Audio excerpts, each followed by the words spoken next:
베드로전서 2장 9절, 디모데전서 3장 8절에서 13절까지의 말씀입니다. 베드로전서 2장 9절부터 읽겠습니다. 시작.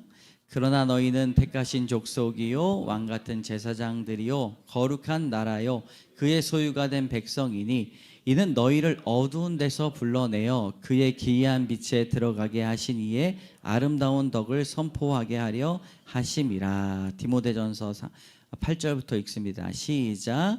이와 같이 집사들도 정중하고 일구이연하지 아니하고 술에 임박히지 아니하고 더러운 일을 탐하지 아니하고 깨끗한 양심의 믿음의 비밀을 가진 자라야 할지니 이에 이 사람들을 먼저 시험하여 보고 그 후에 책망할 것이 없으며 집사의 직분을 맡게 할 것이요 여자들도 이와 같이 정숙하고 모함하지 아니하며 절제하며 모든 일에 충성된 자라야 할지니라.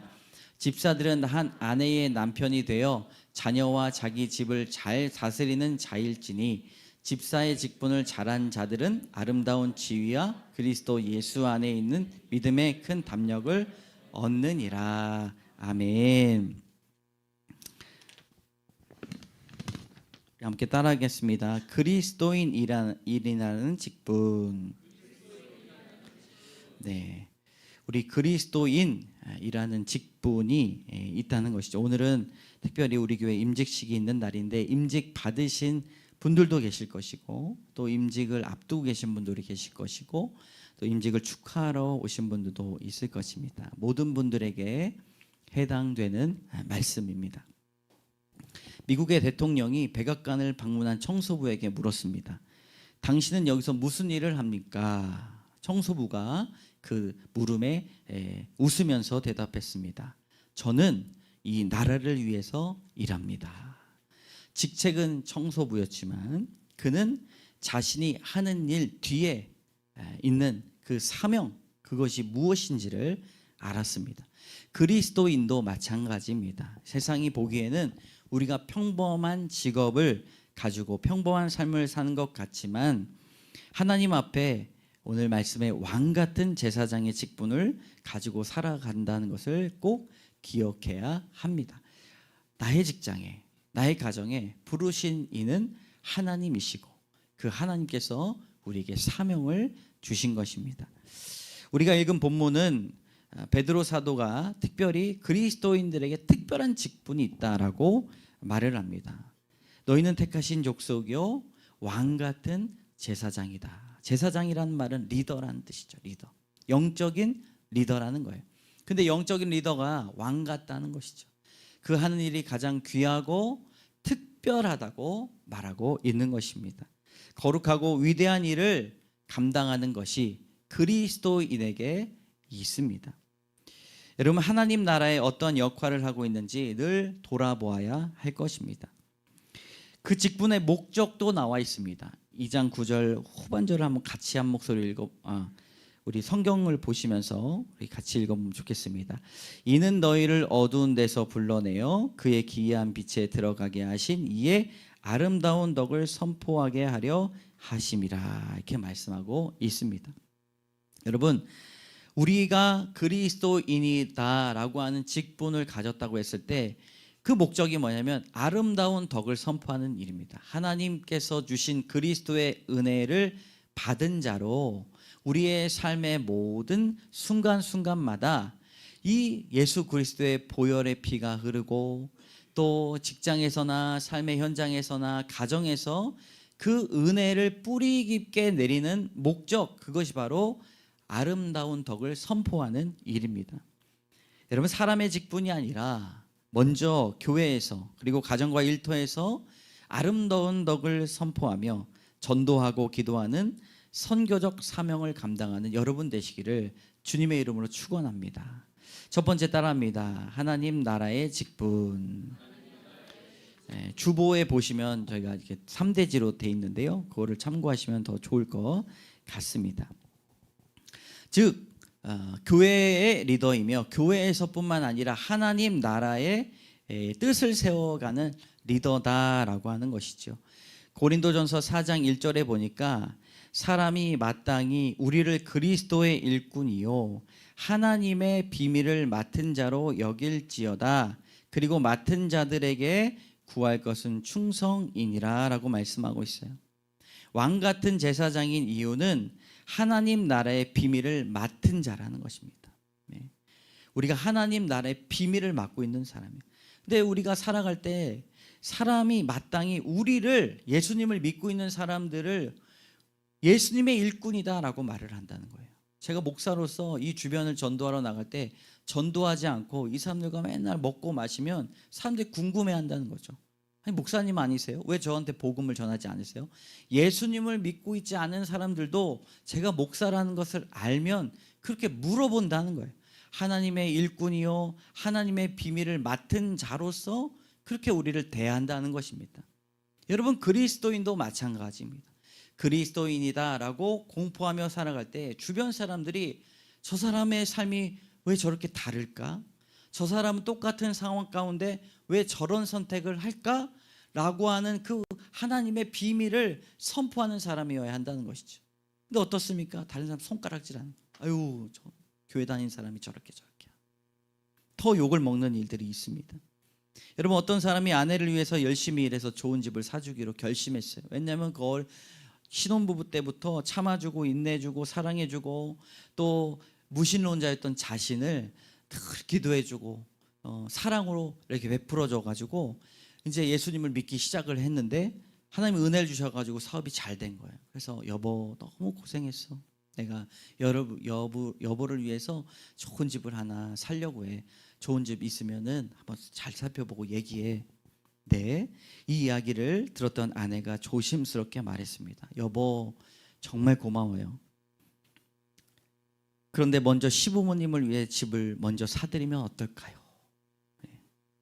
그 이유는 당신의 형제들이 예수님 믿는 사람은 뭐가 달라도 다르네라고 그렇게 생각했으면 좋겠어요. 그러면 언젠가 우리에게 찾아올 복음을 전하는 그 기회에 이런 일들이, 이런 선택들이 귀하게 사용될 거라고 생각이 돼요.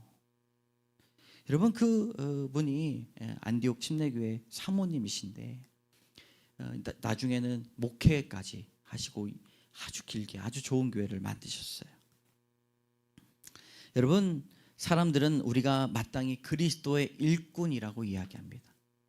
그리스도인이라고 이야기하는데 뭔가 다른지를 기대한다는 거예요. 요구한다는 것입니다. 하나님의 비밀을 맡은 자로서 여긴다는 것입니다. 그러므로 맡은 자에게 여길 것은 충성입니다.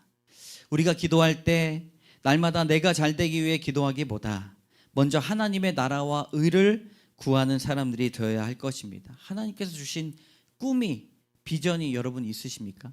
네. 돈 얼마 벌어야지, 내가 50대가 되고 60대가 되면 차 이런 거 끌어야지, 그런 목표만 있으면 안 된다는 거예요. 하나님이 주신 꿈과 비전, 말씀을 가지고 살아가는 사람들에게는 자신을 위한 기도 제목만 있는 것이 아니라 하나님의 뜻과 의를 이루고자 하는 비전이 필요하다는 것입니다. 미국 인권운동가였던 마틴 루터 킹 목사님은 하나님 나라가 이 땅에 임하기를 꿈꿨어요. 하나님 나라가 저곳에만 있는 것이 아니라 이 땅에 임하기를 기도했어요. 그래서 유명한 연설이 있지 않습니까? I have a dream. 나는 꿈이 있습니다. 그 연설의 일부를 말씀드립니다. 나에게 꿈이 있습니다. 언젠가 조지아 붉은 언덕 위에서 노예들의 후손과 노예 소유주들의 후손이 형제처럼 식탁에 함께 자리를 할 수 있을 것이라는 꿈이 있습니다. 나에게는 꿈이 있습니다. 불의와 억압을 열기로 찌는 듯한 미시시피조차도 언젠가 자유와 정의의 오아시스로 거듭날 수 있을 것이라는 꿈이 있습니다. 나에게 꿈이 있습니다. 나의 어린 아이들이 언젠가는 그들의 피부색이 아닌 그들의 인격과 소양에 의하여 평가되는 그런 나라에서 살게 될 것이라는 꿈을 가지고 있습니다. 나에겐 꿈이 있습니다. 언젠가 골짜기마다 도두어지는 산마다 언덕마다 낮아지며 고르지 아니한 곳이 평탄하게 되며 험한 곳이 평지가 될 것이요 여호와의 영광이 나타나고 모든 육체가 그것을 함께 보리라는 꿈이 있습니다. 여러분, 마틴 루터 킹 목사님이 대단해서 이런 꿈을 꾼 것이 아니에요. 그가 하루는 무릎을 꿇고 기도할 때 하나님의 음성이 들렸답니다. 내가 너와 함께 싸울 거야. 여러분, 하나님의 꿈을, 하나님의 비전을 품은 사람들과 하나님이 싸워주실 줄로 믿습니다. 여러분, 그것이 그리스도인의 직분이에요. 하나님 나라의 군사입니다. 하나님 나라의 비전을 발견하는 여러분 되십시오. 그리스도인들은 세상에 가로막혀 있어요. 엄청난 벽이 있어요. 그러나 하나님의 나라를 꿈을 꾸는 사람들입니다. 말씀과 기도를 통해 주시는 하나님의 공동체를 만드는 사람들입니다. 이것이 레디컬적인 삶이에요. 진보적인 삶, 급진적인 삶을 꿈꾸는 사람들입니다. 사랑하는 성도 여러분, 예수님의 마땅한 일꾼이 되어 선교적인 삶을 살기를 소망하는 여러분 되시기를 주님의 이름으로 축원합니다. 두 번째 따라합니다. 거룩한 성품의 직분. 그리스도인들은 거룩한 성품을 가진 사람들이에요. 오늘 읽었던 디모데전서의 말씀에 보니까요, 먼저 정중해야 된다고 말합니다. 정중하다는 말은 품위가 있어요. 다른 사람들을 봤을 때 먼저 다른 사람들을 생각한다는 것입니다. 그리스도인으로 살아가면서도 식당에 가고 또 상점에 가고 또 쇼핑몰에 갔을 때 그냥 믿지 않는 사람들보다 더 험하게 대하고 일하는 사람들을 무시하고 말투도 그냥 험악하게 하는 사람들이 너무나 많이 있습니다. 그러나 그리스도인으로 산다고 하는 것은 품위를 잃지 않는 것입니다. 교회에서 벗어나면 마치 예수님을 모르는 사람들처럼 사람들을 대하고 요구하는 사람들이 있어요. 그리고 자신이 그리스도인 예수님 교회 다닌다는 사람 들키면요, 얼굴이 빨개져가지고, 네, 저도 그런 적이 있습니다. 두 번째로 일구이연하지 않는 사람입니다. 그리스도인들은 말에 항상 진실성이 있어야 됩니다. 하나님께서 일구이연하는 것을 싫어하시는 이유가 무엇이냐? 하나님의 영광은 거짓과 변덕스러움 가운데 일하지 않기 때문입니다. 복음을 증언하는 사람들의 말은 항상 진실되어야 합니다. 따라해 봅시다. 실없는 소리, 헛소리, 허언증, 거짓말을 하지 않겠습니다. 네, 여러분, 일구이연 아무렇지도 않게 남편, 아내, 자녀들 앞에서 뭐 쉽게 사준다, 나중에 할게, 이런 말들이 다 실없는 소리라는 거죠.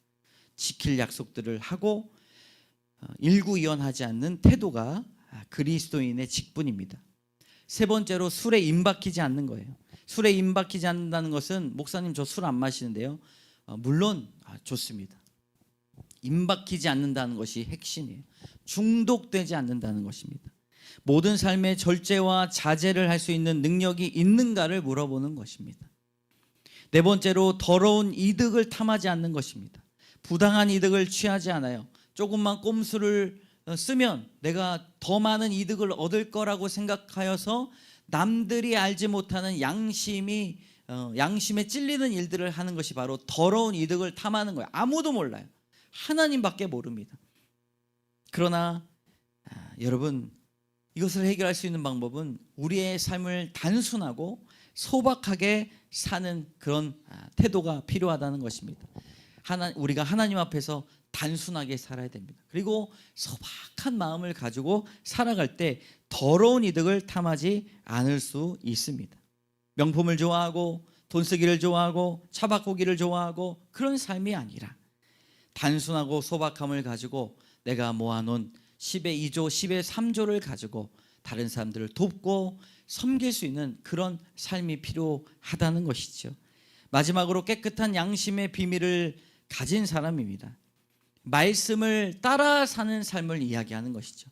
그저 성경만 지식으로 아는 것이 아니라 말씀을 묵상하고 따라갈 때 내가 이렇게 살아야겠다라고 결단했을 때 열매를 맺는 사람들이어야 합니다.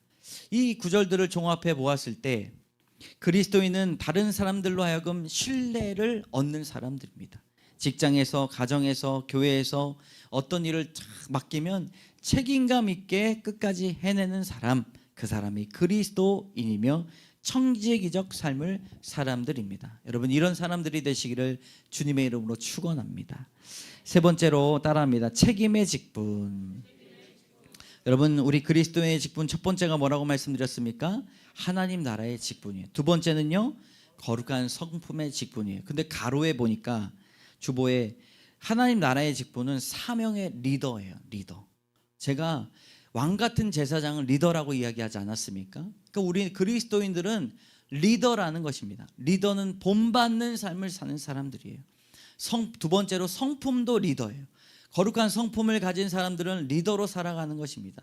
근데 세 번째, 책임의 직분이 있다는 것인데 가정의 리더입니다. 디모데전서 12절 13절의 말씀을 제가 읽겠습니다. 집사들은 한 아내의 남편이 되어 자녀와 자기 집을 잘 다스리는 자일지니 집사의 직분을 잘한 자들은 아름다운 지위와 그리스도 예수 안에 있는 믿음의 큰 담력을 얻느니라 라고 말씀하고 있어요. 여러분, 사도 바울이 영적인 리더를 임명해요. 근데 그 조건이 무엇입니까? 가정의 삶을 봅니다.